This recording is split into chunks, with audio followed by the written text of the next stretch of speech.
Por mais que existam vários espadachins e Onis em Demon Slayer, nenhum deles consegue superar a força dos Hashiras e dos 12 Kizuki. E imaginando esse grupo de personagens super poderosos, quais deles podem ser considerados de fato os mais fortes de todos? É o que vamos ver no vídeo de hoje. Mas sabia que mesmo entre esses personagens tão poderosos, existe um personagem canônico da obra que supera a força do Muzan e até do Yorite? Seria ele um humano ou um Oni?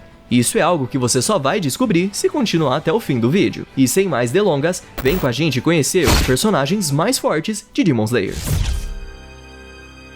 Começando com o mais fraco dos Luas Superiores, Gyutaro. Mesmo tendo nível mais baixo, ele já foi capaz de derrotar sozinho 15 Hashiras ao longo de um século. Ele costumava dividir o seu título de Lua Superior 6 com sua irmã Daki, e apesar de não serem o mesmo Oni, eles possuem habilidades compartilhadas, como a conexão psíquica, e só podiam ser derrotados se tivessem as suas cabeças cortadas ao mesmo tempo. Mas boa sorte com isso, pois a velocidade de Gyutaro se equipara ou até mesmo supera a velocidade do Tengen, que é considerado o Hashira mais veloz do esquadrão, quando falamos em velocidade de corrida. A força e resiliência do Oni também valem ser destacadas, pois seus golpes eram capazes de fatiar casas como se fossem manteiga, e mesmo quando estava prestes a ter o pescoço fatiado, Gyutaro continuou lutando com força total e quase levou a vida de Tanjiro junto com ele. Suas armas são duas pequenas foices feitas de carne, e seu Kekijutsu envolve justamente o uso dessas armas. Ele pode atacar a curta ou longa distância ao controlar as foices com telecinese, bem como pode usar o seu próprio sangue solidificado em lâminas extremamente afiadas que ele também controla telecineticamente. O mais assustador é que tanto as suas foices de carne quanto seus ataques de sangue carregam um veneno extremamente mortal, que pode matar humanos em questão de segundos. Mesmo que seja decapitado, Gyutaro também tem acesso a uma técnica que jorra seu sangue solidificado por várias partes do seu corpo, disparando em todas as direções possíveis. O corte desse sangue é tão poderoso e rápido que é capaz de reduzir a porra qualquer estrutura nas proximidades. Infelizmente, mesmo com essas técnicas apelonas, Gyutaro não se mostrou forte o bastante para superar aquele que está acima dele nos 12 Kizuki. Como o número 5 nos Luas Superiores, Gyoko tinha uma habilidade de manipulação corporal acima da média, tanto que podia se enfiar dentro de pequenos potes de porcelana. Esses potes faziam parte do seu Kekijutsu, e Gyoko podia fazer várias coisas a partir deles. Conjurar inúmeros potes e se teleportar instantaneamente para dentro de qualquer um deles, criar diversos monstros peixe, invocar tentáculos de polvo gigantes, disparar poderosos jatos de água e até criar uma prisão de água em forma de vaso que ele usou para prender o Muichiro. Gyoko também mostrou que pode conjurar peixes flutuantes que disparam espinhos venenosos ou mesmo invocar um total de 10.000 peixes assassinos que liberam um veneno letal caso sejam cortados. Quando necessário, Gyoko ainda pode se transformar em sua forma verdadeira, dando a ele um aumento em todas as suas habilidades e o permitindo se mover livremente sem a necessidade de se teleportar pelos seus vasos. O verdadeiro corpo de Gyoko também fica envolto em escamas ditas como sendo mais duras que diamante, e tudo que ele toca nessa forma é instantaneamente transformado em peixes, o que faz um combate corpo a corpo contra ele ser muito arriscado. Porém, Gyoko costuma menosprezar muito seus adversários, e isso custou a sua vida ao enfrentar um Hashira tão calmo e talentoso como Muichiro. Mas já vamos falar dele, porque agora é hora de falar de outro Hashira que apareceu na Vila dos Ferreiros. A primeira Hashira da lista foi treinada por ninguém menos do que Kyojuro Rengoku, e sua respiração do amor é derivada da respiração das chamas do seu mestre. Só seus músculos e sua força são muito mais desenvolvidos do que um humano normal, mesmo quando ainda era uma criança. Por causa disso, só para manter o seu metabolismo funcionando, Mitsuri precisa comer uma refeição capaz de alimentar 3 lutadores de sumô. Sua agilidade e flexibilidade também são suas principais vantagens, e ela incorporou perfeitamente essas duas características às suas técnicas da respiração do amor. Sua espada também é incrivelmente flexível, se assemelhando a uma enorme fita de bailarina, mas ainda é capaz de fatiar Onis com a mesma precisão e força de uma Nichirin comum. Mitsuri demonstrou zero dificuldade para derrotar os monstros peixe de Gyoko, e embora estivesse muito desesperada na luta contra Hantengo, ela foi capaz de cortar as cabeças de dragão do Oni e ainda segurá-lo até que o seu corpo principal fosse derrotado. Nessa mesma luta, Mitsuri também despertou sua marca do caçador, que aumentou drasticamente todos os seus atributos físicos, mas essa foi a única das habilidades especiais dos caçadores que ela conseguiu despertar. Sua força bruta era tamanha que na batalha final ela foi capaz de arrancar 2 membros de Muzan usando apenas as mãos nuas, o que até surpreendeu o Rei dos Demônios. E então, a Hashira do Amor com a marca do caçador fica nessa posição.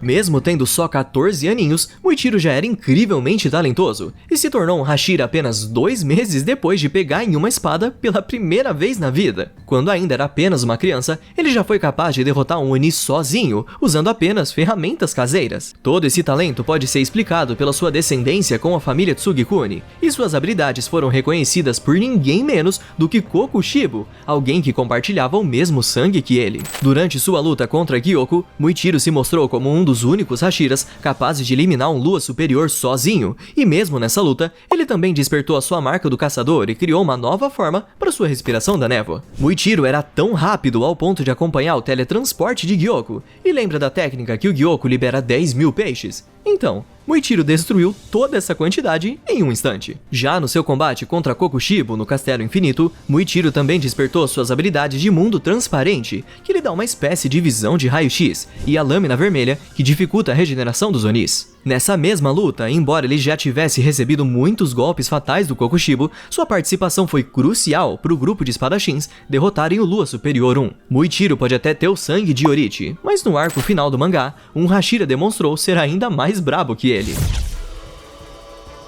Infelizmente, Obanai é um dos Hashiras do qual menos temos informação, pois ele só foi mostrar todo o seu potencial na luta final contra o Muzan. Mesmo com um corpo pequeno e sendo considerado um dos Hashiras mais fracos fisicamente, Obanai compensa isso, e muito, com suas habilidades com a espada, sendo o pilar mais habilidoso nesse quesito. E não à toa, ele foi o responsável pela revisão de habilidade com a espada durante o treinamento Hashira. Sua respiração da cobra usa um estilo de esgrima semelhante aos movimentos de uma serpente, que combina perfeitamente com sua katana fortemente modificada. Obanai também está sempre acompanhado de sua cobra Kuburamaru, que possui a habilidade de prever os movimentos de um alvo e ainda transmitir essas informações. Junto de Mitsuri e Yushiro, Obanai conseguiu superar a força de Nakimi, que havia se tornado a Lua Superior 4. Já na sua luta contra o Muzan, Obanai se mostrou um dos Hashiras mais resilientes e persistentes que já existiram, lutando a todo vapor, mesmo tendo ficado completamente cego. Com sua marca do caçador, lâmina vermelha e mundo transparente, o Hashira da cobra desferiu inúmeros golpes fatais no Rei dos Demônios, quando mais ninguém tinha forças para isso, chegando ao ponto de quase decapitá-lo no decorrer da batalha. Infelizmente, isso é tudo que temos para analisar sobre o Obanai, e apesar de tão resiliente, ele fica abaixo de um Hashira mais versátil.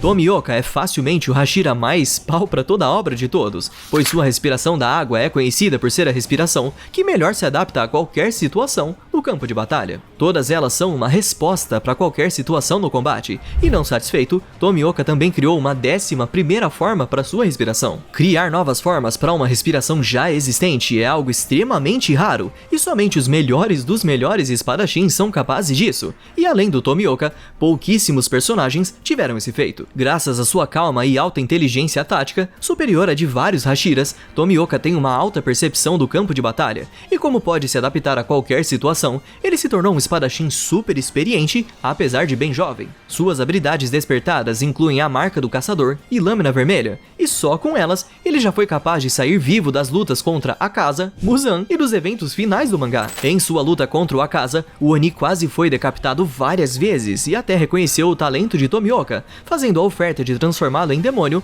assim como fez com Rengoku. Quando Tomioka encontrou o Muzan pela primeira vez no Castelo Infinito, ele conseguiu segurar o Rei Demônio por um período considerável de tempo com a ajuda do Tanjiro. Sua força de vontade também vale ser citada, pois mesmo todo sequelado, Tomioka conseguiu bater de frente com o Muzan e com o personagem número 1 da nossa lista. Mas apesar de versátil, ainda há outros Hashiras e Onis que superam a força do Sasuke de Demon Slayer.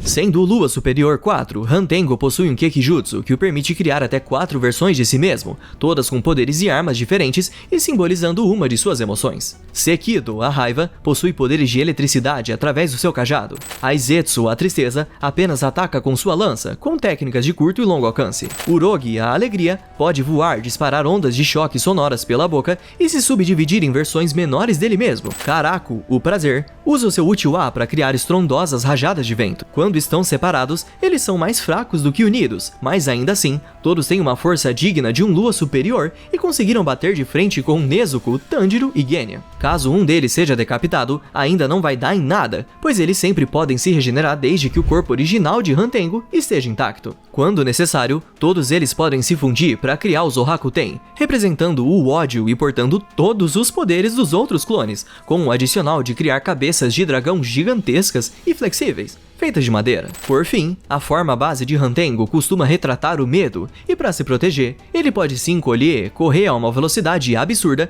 e também possui um pescoço tão rígido que foi capaz de obliterar as espadas e balas de aço Nichirin do Genya. Como última carta na manga, Hantengo também pode assumir a sua forma Urami, que retrata o ressentimento. Aqui, o seu corpo fica tão durável que resiste a inúmeras coisas que seriam letais a outros Onis, como o Kekijutsu da Nezuko e até suportar a luz do sol por um momento. Tudo isso desde que seu corpo original não seja ferido. Por mais que Mitsuri tenha tido bastante trabalho para enfrentar o Hantengo, duvido muito que o próximo Hashira sofresse tanto assim.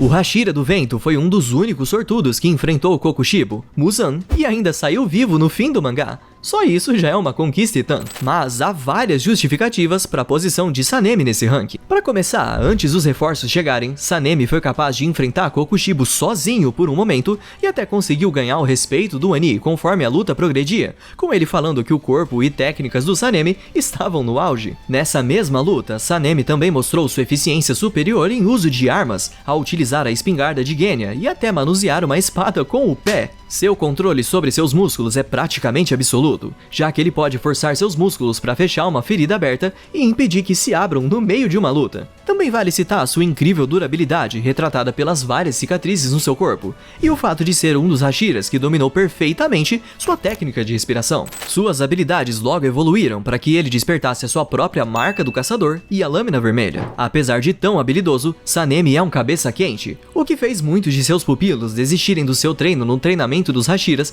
e até entrar em uma briga séria com o Tanjiro. Por fim, vale citar que o sangue de Sanemi é de um tipo raro, que é muito mais apetitoso para os Onis, mas também é bastante tóxico para eles. Esse efeito causa uma leve perturbação nos sentidos dos Onis, e funciona até mesmo em um Lua superior como Kokushibo. Sanemi parece apelão, mas ainda estamos longe do fim dessa lista.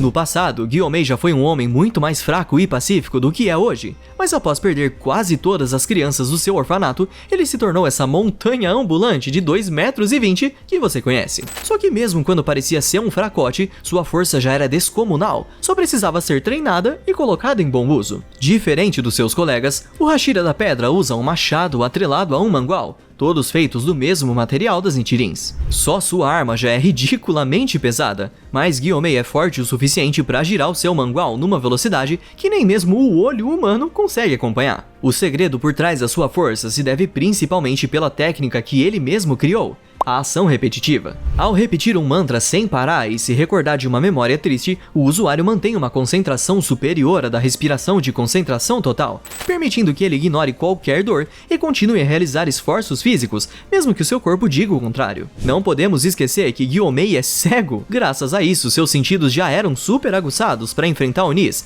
e foi ainda mais além, ao despertar sua marca do caçador, mundo transparente e lâmina vermelha. Assim como os outros espadachins que enfrentaram Kokushibo, Gyomei também foi elogiado pelo Oni, onde Lua Superior afirmou que o corpo do Hashira foi aperfeiçoado até o limite e que não encontrava alguém tão forte assim há pelo menos 300 anos. Mesmo assim, se estivesse sozinho, não podemos dizer que Gyomei conseguiria derrotar um Oni de nível um pouco inferior ao do Kokushibo.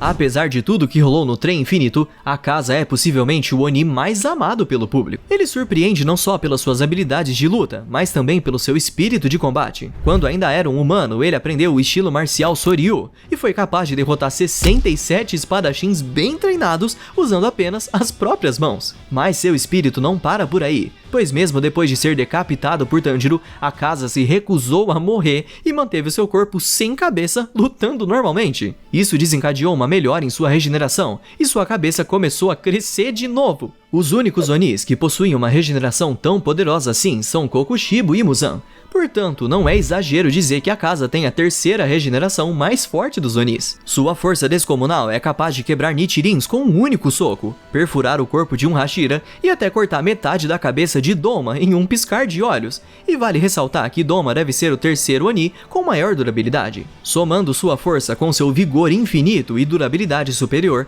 Akaza nem precisaria de um Kekijutsu para ser forte. Mas ainda assim, ele possui uma arte demoníaca de sangue focada em suas artes marciais. Com seu Jutsu Shiki Tenkai, ele pode criar estrondosas ondas de choque azuis de qualquer parte do seu corpo com seus golpes de Soryu, permitindo que ele realize ataques de curto e longo alcance. Essas ondas de choque são letais para qualquer ser humano, sendo capazes de destroçar seus ossos e órgãos internos. Por fim, Akaza também pode sentir o espírito de luta dos oponentes para prever os ataques dos adversários, descobrir seus pontos fracos e até localizar a posição do inimigo no ambiente. Infelizmente, Akaza nunca conseguiu ser mais forte do que aquele que está logo acima dele nos 12 Kizuki. O Lua Superior 2 foi o responsável por derrotar, com zero esforço, as Hashiras da flor e do inseto. Mesmo para os padrões de um Oni, Doma sempre foi conhecido por sua frieza ao devorar suas vítimas, principalmente as mulheres. Além das habilidades clássicas de uma Lua Superior, como a regeneração super avançada e vigor infinito, Doma também pode assimilar o corpo das suas vítimas ao seu próprio corpo, como fez com a Shinobu segundos depois de derrotá-la. E por mais poderoso que seja, Doma não gosta muito de lutar e prefere resolver as coisas sempre na base da arrogância e subestimando seus adversários. Suas armas consistem em pequenos leques do estilo marcial Tessenjutsu, que ele usa em conjunto com sua arte demoníaca de sangue chamada Criocinese. Ela é extremamente versátil e pode criar várias coisas a partir do gelo, como vinhas de gelo, clones de si mesmo, estacas, ventos congelantes e até uma estátua gigantesca que cria seus próprios ataques de gelo. Com destaque para os clones que ele cria, pois ele demonstrou que pode gerar até 6 deles, e cada um pode usar todas as técnicas que Doma utiliza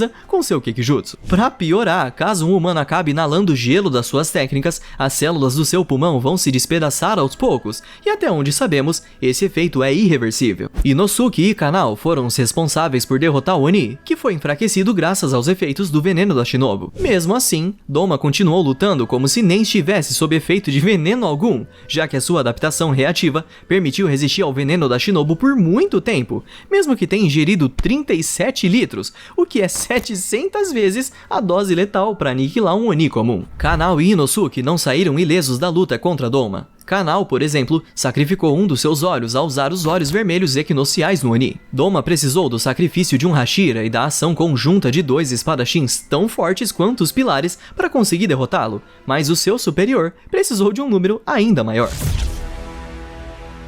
Sendo o número 1 dos Luas Superiores e irmão de sangue de Yorichi, Kokushibo é um Oni com uma enorme experiência em batalhas, já que depois de Muzan, ele é o demônio mais antigo do grupo, com cerca de 500 anos de idade. Todo esse tempo permitiu que Kokushibo se tornasse assustadoramente experiente em combate, sendo capaz de deduzir o nível de habilidade de alguém só de olhar para o seu adversário. Curiosamente, Kokushibo até já enfrentou Yorichi quando ainda era vivo, ou seja, ele já recebeu golpes do espadachim mais habilidoso que já existiu. Como se ser o número 1 dos 12 Kizuki já não fosse o bastante, Kokushibo também tem acesso a algumas das técnicas mais raras dos espadachins, como a concentração total, marca do caçador e mundo transparente. Não só isso, como ele também desenvolveu sua própria técnica de respiração, a respiração da lua, com incríveis 16 formas. Seu Kekijutsu amplifica ainda mais as suas técnicas de espada, ao conjurar pequenas lâminas em formato de lua crescente a cada balançar da sua espada. A forma, direção e velocidade dessas lâminas são conjuradas de forma aleatória, ou seja, prever esses ataques é praticamente impossível. Sua espada também é feita de sua própria carne, portanto, Kokushibo pode usar a sua manipulação corporal para aumentar o tamanho e formato da sua lâmina, ou até fazê-la brotar de várias partes do seu corpo. Nem mesmo Akaza conseguiu chegar perto de vencer o Lua Superior 1 num mano a mano sincero, e mesmo que Sanemi, Gyomei, Buichiro e Genya tenham trabalhado juntos para vencer o Oni, foi o próprio Kokushibo que acabou desistindo de lutar após ver a sua forma horrenda. Essa forma era ainda mais demoníaca e poderosa, e para piorar, Kokushibo havia se tornado imune à decapitação. Se ele não tivesse desistido da luta, somente o Sol seria capaz de derrotá-lo naquela hora. Talvez 3 Hashiras marcados com a assistência do Genya Oni deem conta do Lua Superior 1, mas é preciso mais do que isso para peitar o Rei dos Demônios. o primeiro de todos os Onis e o responsável por criar todos eles no mundo de Demon Slayer. Muzan é o Oni mais poderoso que existe, sendo muito mais habilidoso em tudo que os Luas superiores já demonstraram. Com mais de 1 milênio de vida e por ter uma conexão psíquica com todos os Onis que já criou, Muzan é o demônio com a experiência de combate mais invejável de toda a obra. Ele pode transformar pessoas em Onis só de injetar uma quantidade mínima de sangue nelas, e caso a pessoa não suporte o sangue que recebeu, ela é simplesmente deformada e morta. Porém, caso ela aguente, essa pessoa pode se tornar um Oni poderoso ou até mesmo um membro dos Luas superiores. Mas as principais habilidades de Muzan estão no seu Kekijutsu de mudança de forma e sua super regeneração. Ele pode alterar coisas básicas no seu corpo, como mudar a aparência para parecer uma mulher, uma criança, ou ir mais além, como na forma que ele assumiu na luta final contra os caçadores. Nessa forma, surgem várias bocas com dentes afiados em seu corpo, além de chicotes de espinhas dorsais que saem das suas costas, e seus ataques são tão poderosos que um único golpe direto podia trucidar qualquer caçador. No fim, Muzan ainda assumiu a forma de um bebê gigante para tentar se proteger do sol, o que só mostra que praticamente não tinha limites para suas transformações. Já sua regeneração é considerada a mais poderosa de todos os demônios. Caso uma espada tenha a sorte de atingir o seu corpo, a lâmina parece passar direto por ele, como se Muzan fosse intangível. Talvez o maior feito da sua regeneração foi quando Muzan regenerou completamente o seu corpo a partir de um pedaço de carne do tamanho de uma cabeça, mesmo depois que havia sido cortado pela lâmina vermelha de Yorite. As únicas coisas que podem ferir o rei dos demônios são o sol, as lâminas vermelhas em menor intensidade ou até os venenos criados pela Tamayo, que feriram o Muzan física e psicologicamente. Mas nós nunca iremos nos esquecer do único ser humano que foi capaz de traumatizar Muzan por séculos. Reconhecido pelo mundo todo como o maior caçador de Onis que já existiu, e também o único que conseguiu bater de frente com Muzan. Esse trauma foi tão forte que até os Luas superiores, que têm uma conexão mais forte com o Muzan, sentem o medo de Yorite, mesmo que nunca tenham visto ele em vida. Ele foi o responsável por criar as técnicas de respiração do zero, pois nenhuma delas existia em sua época. Assim, ao criar a respiração do sol, conhecida como a respiração mais forte até hoje, nasceram as outras formas derivadas, e isso deu uma chance aos humanos de combaterem os Onis. Ele já nasceu com técnicas como a marca do caçador, mundo transparente, lâmina vermelha e estado altruísta, e como já possuía essas técnicas tão jovem, ele teve a vida toda para aperfeiçoá-las. Mesmo quando ainda nem era um espadachim, Yorite superou seu próprio mentor no momento em que usou uma espada pela primeira vez. Quando ele e Muzan se encontraram pela primeira vez, Muzan precisou fugir da batalha para não ser derrotado, e até quando Yorite já havia se tornado um velhinho, sua habilidade ainda superava a do seu irmão Kokushibo, que havia se tornado um poderoso Oni. Kokushibo quase foi morto com um único ataque do Yorite ancião.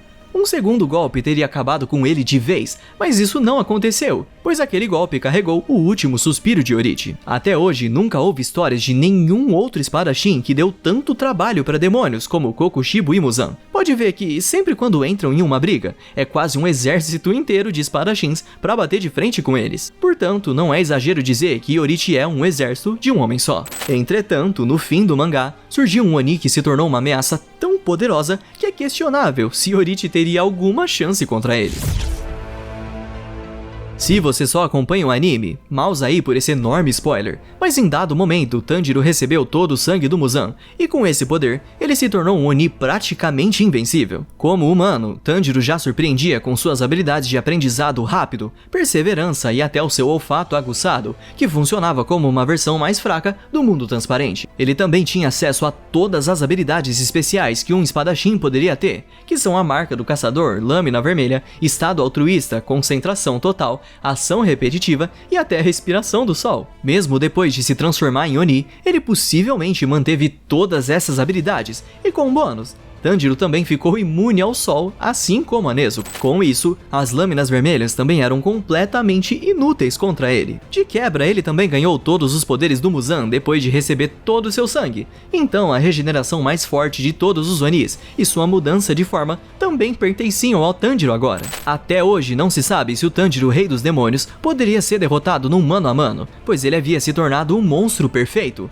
sem qualquer ponto fraco. Talvez o veneno para transformar Onis em humanos e até a sua conexão emocional com Nezuko e seus amigos sejam suas fraquezas, já que com isso, Tanjiro não cedeu ao selado Oni e foi curado. Mas e se a Nezuko não estivesse lá naquele momento? E se a Kanao tivesse demorado um pouquinho mais para injetar o veneno? Talvez Tanjiro já teria sucumbido ao controle mental de Muzan, e assim, se tornado a criatura invencível do qual todo Oni sonhava em se tornar. O Yoruichi seria o único que poderia ter alguma chance contra algo tão imbatível assim, mas ele só traumatizou Muzan porque ele tinha fraquezas, coisa que o Tanjiro aparentemente não tem. Portanto, que bom que o poder da família deu certo aqui, ou os Onis poderiam ter ganhado essa guerra de vez.